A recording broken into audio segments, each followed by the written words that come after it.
Assalamualaikum warahmatullahi wabarakatuh. Salam sejahtera untuk kita semua. Ya, teman-teman, baik di sini kami dari kelompok 7 akan mempresentasikan hasil kerja kelompok kami, yaitu tentang pengukuran kinerja di manajemen kinerja. Sebelumnya, saya akan memperkenalkan diri. Nama saya Jakaria Triputra, dan anggota dari kelompok 7 itu ada Ratna Intan, Kenvi, Kismawarani, Martia Frestika, dan Siti Isnaini Nurafia. Langsung masuk ke materi yang pertama.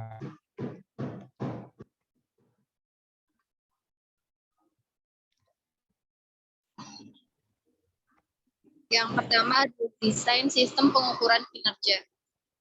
Masalah yang dapat timbul dalam pengukuran yaitu terdapat banyaknya ukuran. 2. Pengukuran tidak ada hubungannya dengan strategi. 3. Pengukuran bersifat bias. 4. Sistem reward tidak sejajar. Dan yang kelima, pengukuran tidak mendukung.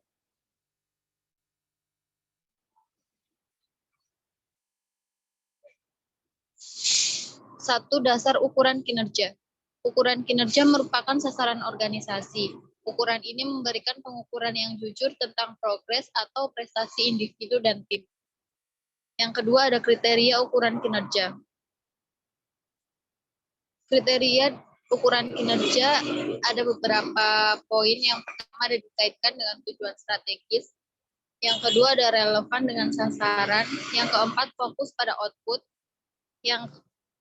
Yang ketiga fokus pada output, yang keempat mengindikasi data, dan yang kelima dapat diverifikasi.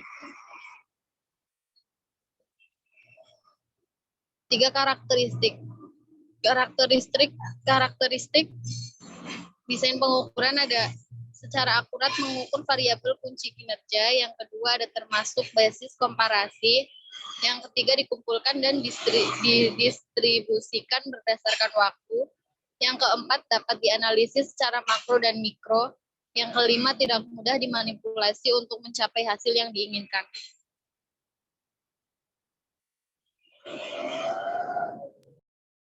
Ya, yang selanjutnya ada poin B, yaitu keluarga ukuran. Setiap organisasi ingin mencapai tingkat tertinggi kinerja.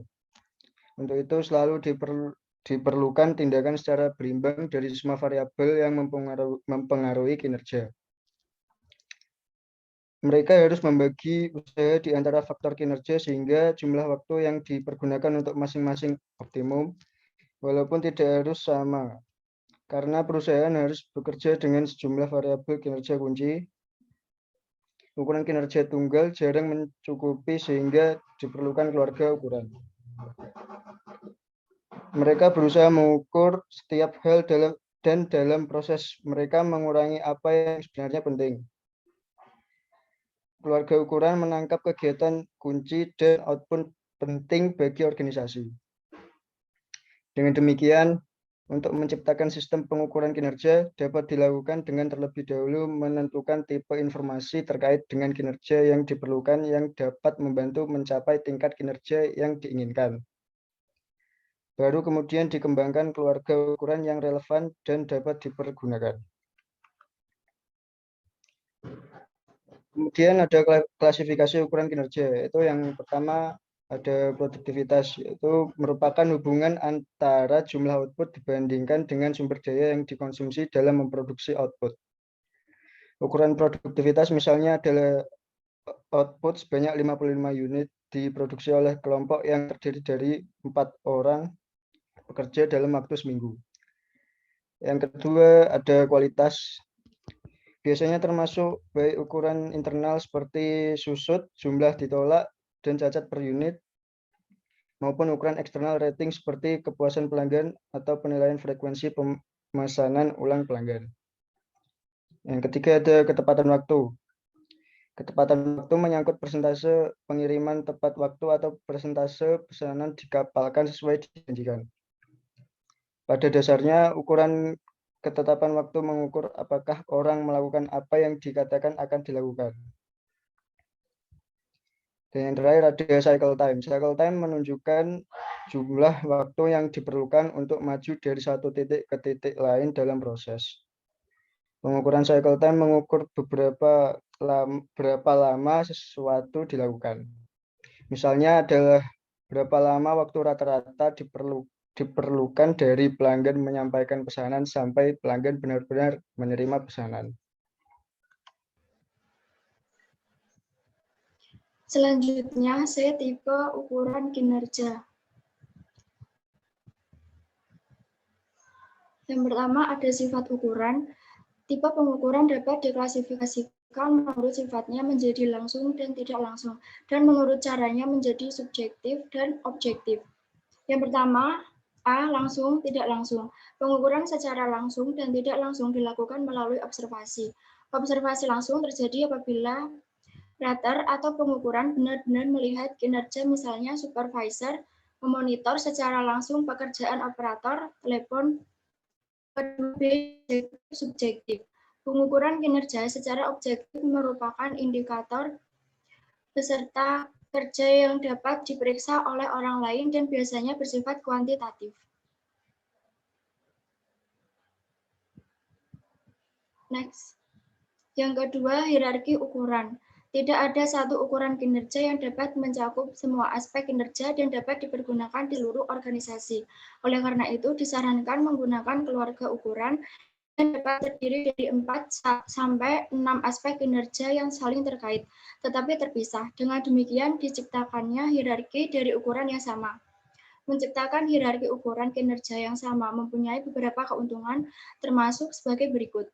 Yang pertama, mengusahakan informasi terkait dengan kinerja spesifik dan relevan pada tingkat yang berbeda dalam organisasi, sehingga orang yang tepat lebih mudah mengakses tingkat informasi yang tepat pada waktu yang tepat. Yang kedua, ukuran tingkat lebih rendah yang terkumpul dengan mudah dikombinasikan dan disatukan untuk menciptakan ukuran yang lebih tinggi, sehingga ukuran yang lebih tinggi tidak harus diukur langsung.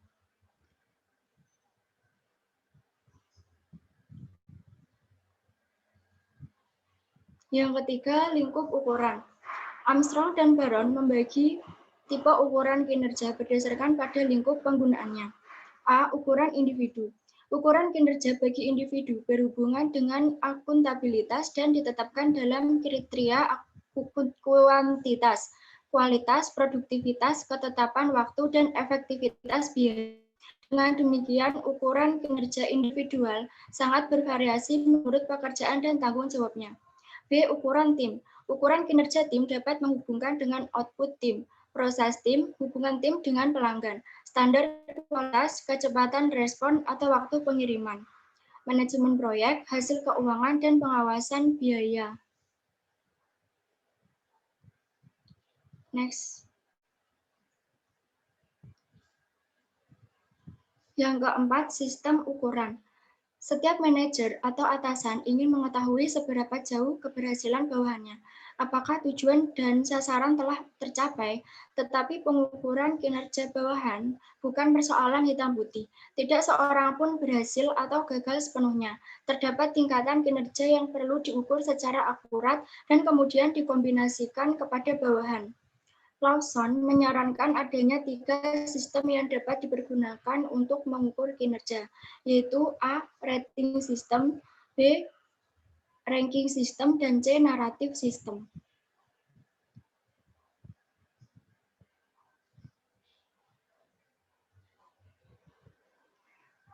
Yang pertama, A rating system. Seperti namanya, metode ini menyangkut penggunaan rating skill untuk masing-masing bagian penting pekerjaan bawahan. Masing-masing bagian diberi skor sering dalam skala biasanya 1-5 atau sesuai kebutuhan masing-masing organisasi. Ranking system, apabila rating menciptakan gambaran yang jelas kinerja pekerjaan individual, ranking menciptakan perbandingan langsung kinerja di antara lebih dari satu pekerjaan dalam posisi yang sama. Ranking menunjukkan pekerjaan mana yang paling berhasil secara keseluruhan dalam tugas-tugas penting.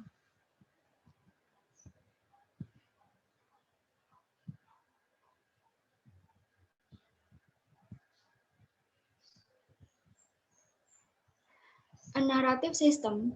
Naratif umumnya menjadi bagian dari review kinerja ini, merupakan gaya esai deskriptif Memperinci kinerja individual. Sistem ini digunakan karena memberi kesempatan untuk mengurangi sifat kaku dari formulir penilaian dan pekerja terbaik ketika mempertimbangkan sebagai pelengkap terhadap ranking atau rating.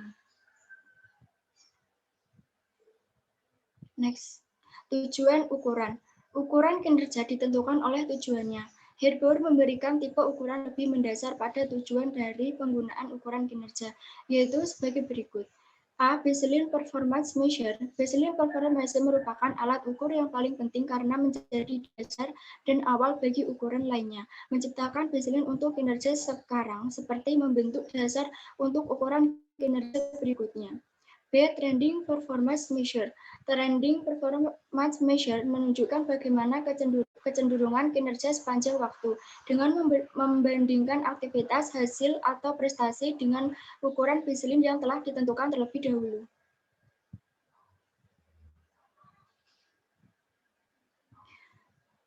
Yang C.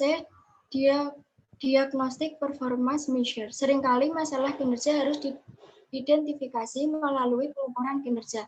Meskipun sebenarnya kadang-kadang bahwa tidak dapat mengidentifikasi apa yang salah dengan kinerja, sampai dilanjutkan pengukuran terhadap proses kinerja. D. Planning Performance Measure. Semua organisasi harus melakukan perencanaan, baik pada tingkat mikro maupun makro. Merencanakan pengukuran kinerja merupakan ukuran predikat.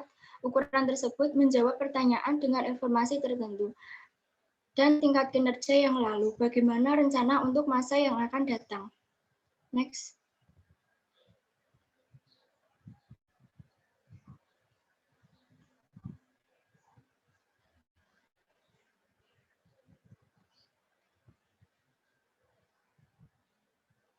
D. Tindak lanjut. Mendefinisikan tipe informasi terkait kinerja yang diperlukan untuk membantu mencapai tingkat kinerja yang diharapkan. Yang kedua, mengembangkan keluarga ukuran yang relevan yang dapat dipergunakan. Yang ketiga, mengembangkan hierarki pengukuran kinerja secara spesifik. Yang keempat, mengembangkan metode pengumpulan dan mendistribusikan yang menjamin ketepatan waktu dan kemanfaatan. Yang kelima, mengembangkan penyajian informasi terkait dengan kinerja yang bermanfaat. Selanjutnya. E. Keberhasilan pengukuran. Next. Keberhasilan pengukuran ini menurut Carney menganjurkan bahwa untuk keberhasilan pengukuran kinerja diperlukan beberapa langkah sebagai berikut. 1. Sistem dimulai dengan tujuan yang tercapai dan setiap orang tahu. Setiap manajer dapat menetapkan tujuan kinerja untuk individu atau kelompok. Tetapi tidak ada artinya apabila tidak dikaitkan dengan gambaran sasaran yang lebih besar. Organisasi harus mempunyai sasaran yang jelas dan dipahami, serta dipublikasikan secara luas. Sasaran ini perlu ditempatkan di seluruh fasilitas agar bisa dilihat semua orang. Setiap kelompok mempunyai pendorong kinerja yang dihubungkan dengan tujuan yang tercapai. Biasanya, setiap departemen perlu mempunyai sasaran spesifik yang dikaitkan dengan organisasi. Misalnya, Departemen Sumber Daya Manusia harus tahu betapa pegawai baru diperlukan dan mengukur kinerjanya dalam menyediakan orang baru pada waktunya. Sedangkan tim pelayanan pelanggan perlu tahu bahwa untuk mencapai sasaran pangsa pasar, mereka perlu mendapatkan pesanan ulang 70% dari pelanggan yang sudah ada. Next. 3. Sasaran kinerja individu dan kelompok kerja jelas dan masuk akal. Target kinerja dapat ditetapkan dalam bentuk seperti unit dikapalkan, penerimaan atau pengeluaran, tingkat produk cacat, tingkat kepuasan pelanggan pada dering berapa telepon dijawab. Bahkan orang yang pekerjaannya tidak mudah dikuantitatifkan harus dilakukan pengukuran terhadap sasaran kinerja. 4. Mendidik dan melatih pekerja secara berkelanjutan. Sering terjadi organisasi meluncurkan sistem pengukuran kinerja diikuti dengan banyak pelatihan. Tetapi setahun kemudian, pekerja sudah lupa tentang arti pengukuran. Tugas yang paling penting adalah melakukan komunikasi hubungan antara kelompok kerja dengan tujuan yang tercapai, di mana dalam perusahaan besar mungkin kabur. Next. 5.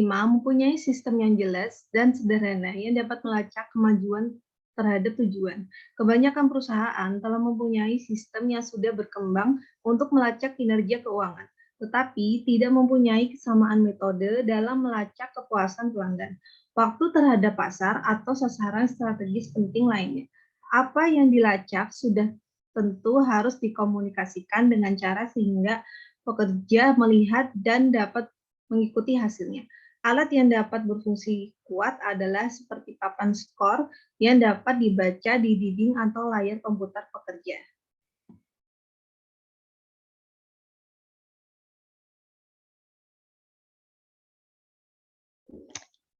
Ya, demikian presentasi dari kelompok kami tentang pengukuran kinerja. Adapun kesalahan dalam mengucap ataupun gangguan yang ada, kami mohon maaf dan semoga ilmu yang kita berikan dapat bermanfaat untuk kita semua. Wassalamualaikum warahmatullahi wabarakatuh.